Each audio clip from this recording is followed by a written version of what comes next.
नमस्कार मित्रांनो, आपल्या सर्वांचं या यूट्यूब चॅनलवरती स्वागत आहे. आजच्या या व्हिडिओमध्ये आपण पाहणार आहे पंतप्रधान नरेंद्र मोदी यांची इंडोनेशिया भेट जी झाली त्या भेटीदरम्यान काही जॉईंट स्टेटमेंट जे आहे स्ट्रॅटेजिक पार्टनरशिप संदर्भात काही जॉईंट स्टेटमेंट जे आहे ते देण्यात आले.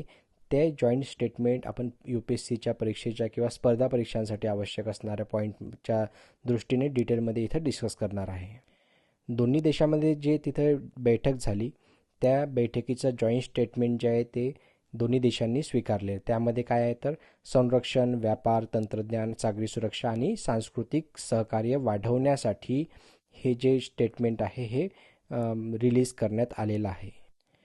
हे दोन्ही देशांमधील कॉम्प्रेहेन्सिव्ह स्ट्रॅटेजिक पार्टनरशिप आहे, CSP आहे. काय कॉम्प्रेहेन्सिव्ह स्ट्रॅटेजिक पार्टनरशिप ही भागीदारी इंडो पॅसिफिक क्षेत्रात स्थैर्य, समुद्री आणि सुरक्षा सुनिश्चित करण्यावर केंद्रित आहे. दोन्ही देशांमध्ये येथे करार झालेला आहे. त्यामध्ये काही डिफेन्स ॲग्रीमेंटसुद्धा आहेत. सर्वात पहिल्यांदा जे ॲग्रीमेंट आहे ते ॲग्रीमेंट आहे ब्रह्मोस मिसाईल दरम्यान.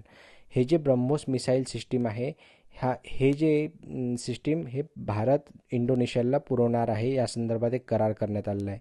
याशिवाय अस्त्र MK1 BVR जे आहे, BVR म्हणजे बियॉन्ड व्हिज्युअल रेंज, हे मिसाईलसुद्धा पुरवण्यासाठी करार जो आहे तो झालेला आहे. इंडोनेशियाने साधारणपणे $200 मिलियन 2 कोस्टल मिसाईल बॅटरी जे आहे ते खरेदी करण्यासाठी MOUवर स्वाक्षरी जी आहे ती केलेली आहे. सबंग पोर्ट डेव्हलपमेंट एस प्रोव्हिन्समध्ये इंडोनेशियातील एस प्रोव्हिन्स जे आहे त्यामध्ये सबंग पोर्टच्या विकासासाठी भारताने सहकार्य करण्याचे मान्य केलेले आहे.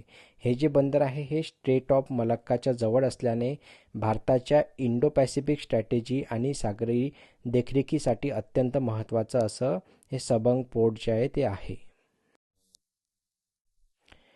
याशिवाय इकॉनॉमिक आणि डिजिटल कनेक्टिव्हिटीसाठी सुद्धा येथे करार झालेला आहे. व्यापारासाठी लोकल करन्सी ट्रान्झॅक्शन जे आहेत त्याला प्रोत्साहन दिले जाईल दोन्ही देशामुळे, ज्यामुळे डॉलरवरील जे अवलंबित्व आहे ते कमी होईल.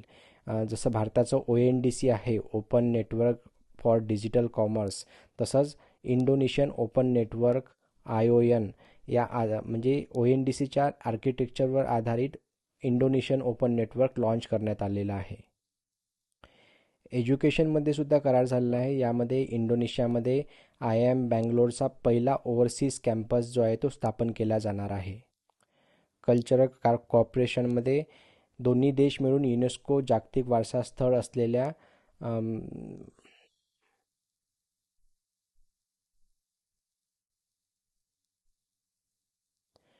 कल्चरल कॉर्पोरेशनमध्ये दोन्ही देश मिळून युनेस्को जागतिक वारसा स्थळ असलेल्या प्रमनम टेम्पल कॉम्प्लेक्सच्या जतन आणि पुनर्स्थापनेसाठी रिस्टोरेशन काम करणार आहेत.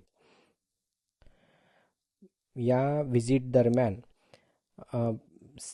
पंतप्रधान नरेंद्र मोदी यांना सिव्हिलियन ऑनर जो आहे तो हायेस्ट सिव्हिलियन ऑनर जो आहे तो मिळालेला आहे, इंडोनेशियाद्वारे त्यांना देण्यात आला. इंडोनेशियाचे राष्ट्राध्यक्ष प्रभावो सुबियांतो यांनी पंतप्रधान मोदींना इंडोनेशियाचा सर्वोच्च नागरी सन्मान बिंतांग आदिपूर्ण देऊन गौरवले आहे. बिंतांग आदिपूर्ण म्हणजे काय?